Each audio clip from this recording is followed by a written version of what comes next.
One of my followers wanted me to ask you about my interview with Chopper and how Chopper said that Diddy was jealous of Pac and you couldn't say Pac name around him. You couldn't play his music around him. How you feel about that? Well, you know, I think I seen an interview.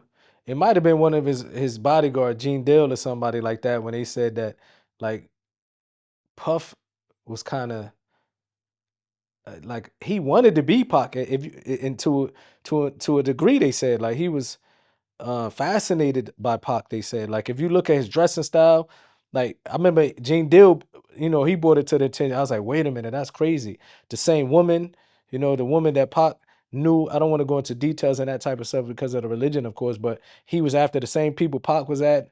After he was trying to dress like him, Jokers wasn't really wearing suits and stuff like they was wearing shiny suits with Vaseline and stuff on it, but they wasn't wearing like suits, button up suits and stuff like that. You know what I mean? Until Pac started doing that, make it look, more presentable, being more presentable. But then again, you couldn't play Biggie or Bad Boy music around us. You understand? Like that's just how it goes. So it's not something that you can be mad at because you in my hood in Irvington back in the day in LA around the homies, you couldn't play no Bad Boy or Biggie music around us either. So it was like, so I kind of get that point because at one particular time it was beef. It was beef. So y'all was like that too then. If anybody mentioned big name in front of y'all wasn't feeling it. Bro, they might get beat up. That's how we was back then. Like you coming around, um, you couldn't play no bad boy around us. I remember whenever I used to go back home around my neighborhood, and if we hear somebody from on a block or whatever playing anything from bad boy, we would break their CDs. They couldn't play that stuff around us. You understand? It would just and it just came with the territory. So I'm sure the same thing with them. You know what I mean? I'm sure the same thing when it was really a East Coast West Coast beef. I don't think people from their crew just going to be riding around bumping Pac if they because it's almost like we look at it like it was disloyal. I never bought a Biggie record in a day in my life. Because of it just that's how it was. When it comes on, we turn the channel off. We change the channel when you know what I mean? Did y'all have any kind of situation back then where somebody brought up big name around y'all? I don't think nobody openly said it because this was a time where I think people kind of know it can come with anything. You know what I mean? So I can't recall um anything like that. I think because people knew it was real because they look at it like the people that was around us, they look at it like Pac got killed, Biggie got killed. They probably look at it like it was a line that they couldn't draw. At the time, after years went by, you started loosen up with that thing as years went by. You started to become more, I guess, you get a little older, more mature. So you might hear somebody that playing Biggie and you just like it's nothing, but at the beginning when Pac died, that was almost like fighting words like that it was almost like an insult if you come around us playing Biggie.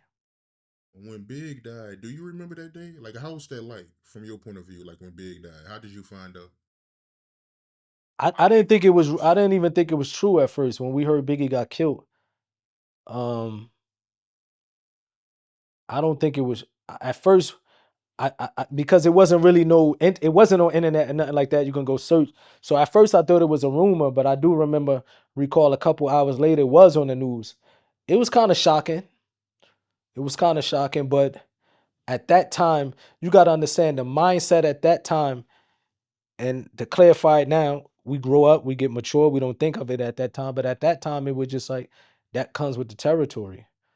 You understand? Because I was listening to some of the stuff he was saying on the radio, so I was thinking he was bold and it was strange that he was moving that way in LA. You understand? So it was kind of like a something that we knew after Pac died something big was gonna happen. Because emotions was around, people was hot. It was an East Coast West Coast beef between certain rappers and certain crews. You know what I mean? So eventually, we know with the hood mentality, money, something gonna happen eventually.